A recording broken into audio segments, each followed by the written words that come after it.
Hey guys, today I'm going to be showing you how to install a PCV valve.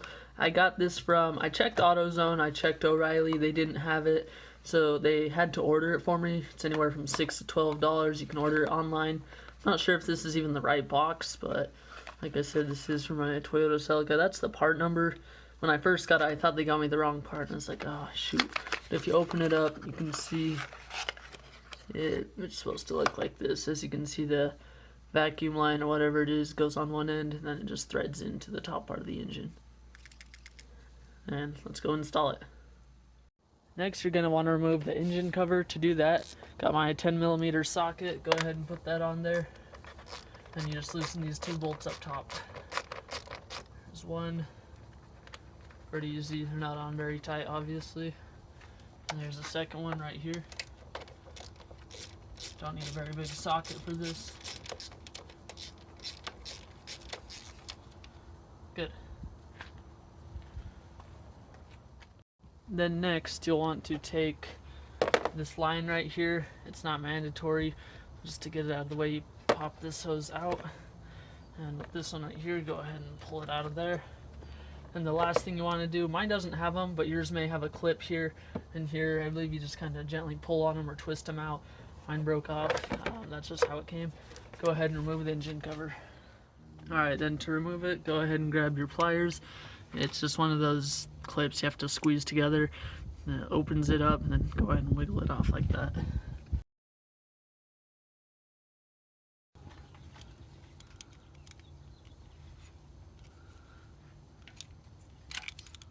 And one thing I ended up having to do on the piece is I had to take a screwdriver and gently set it in here and just kind of pry around it to get the tube off. As you can see, if we go like this, just gently pull on it a little bit, slowly scoots off.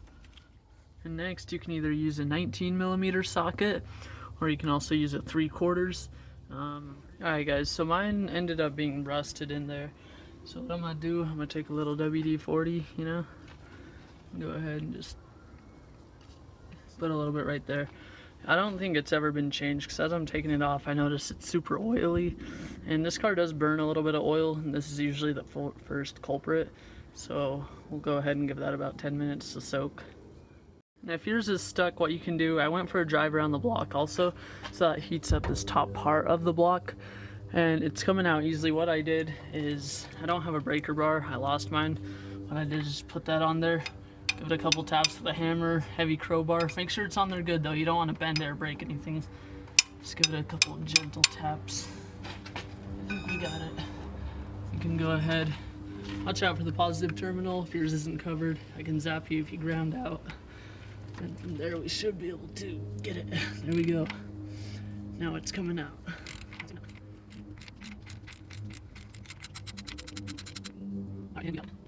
Alright, then if we take a look at the old part, we got it right here.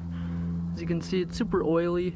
It was even oily before I added the WD-40. It's, I don't know, it still shakes, but it is quite grimed up. The kid who had this car before me really didn't do any of the maintenance or take care of it. The engine is super low mileage, that's why I bought it. So I don't know that this has ever been done. As you can see, it's kind of corroded through there. So what I'm going to do is obviously toss this part, and I'm going to go ahead and clean up the hole that it goes in. I just with some rags and kind of get out all the grime and some of the corrosion, and I'll install the new one. Alright, then to clean out the hole, this is kind of hard to get a good angle, but if we just go over here with the paper towel, brush off the surface for one. As you can see, there's a bunch of crap in the threads, so you can just gently, you don't want to push stuff in there, you just kind of go like that, you can get a lot of it out. And we'll just kind of twist this around in there a little bit, getting a lot of stuff.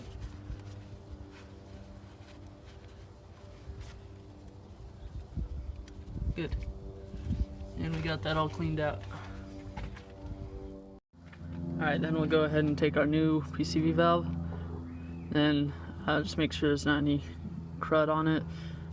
Make sure it's functioning like that. You'll be able to see, because you'll hear it shake. Make sure there's not anything broken off in there, anything that causes it to, not move like that. We'll go ahead and thread it in by hand first. Just line it up, twist it in straight. It should go in pretty easily. Just do it hand tight, and we'll crank it down with the wrench a little bit. just till it's hand tight with the wrench, and just give it one last nudge to lock it in.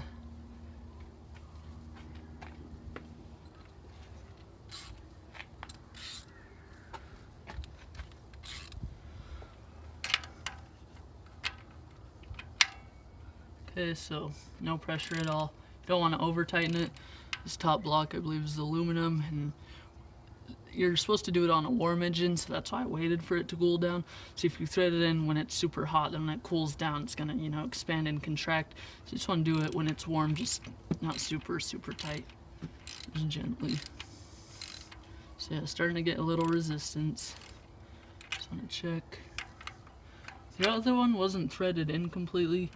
Not sure if that's how it's supposed to be. We'll just go till it's tightened.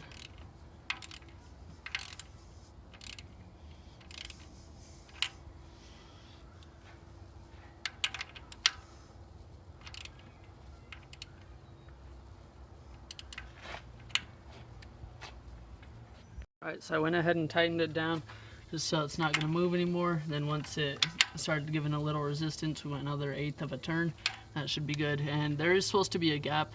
That's how the first one was, and it hasn't had any issues, and so we'll leave this one like that. Next, you're gonna reconnect the air hose. Go ahead and grab this. In my case, mine kind of split. It's old and brittle. You may want to replace this. They're inexpensive.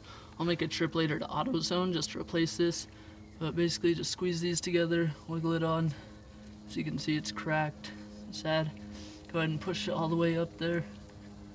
And just move the clip up and wiggle it up as well. And we'll want to get it on there a little better than that.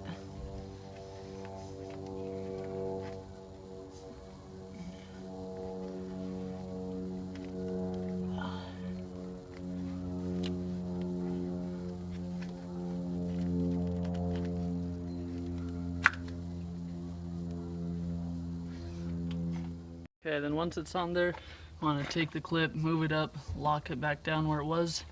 And then just for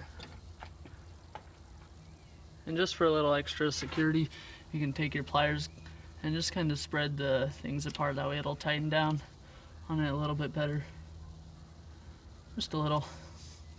Just make sure it's snug. Like I said, mine is cracked.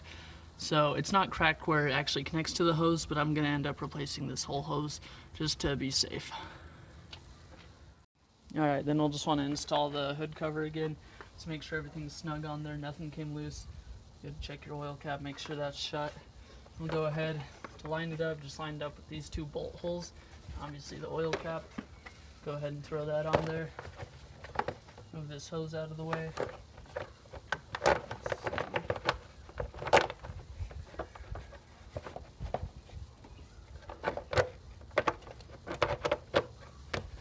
There we go. Go ahead and take your 2 bolts. Tighten those back on there. Go ahead and tighten them down so they don't fly off when the engine rattles.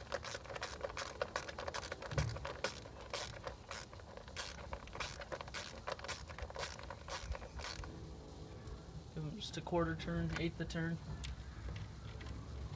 This one next.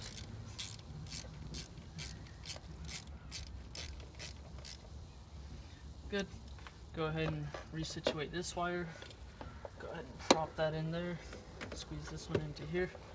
And go ahead and just check everything else, all your coolant levels, oil, everything else. Then we'll go ahead and just close the hood, test it out.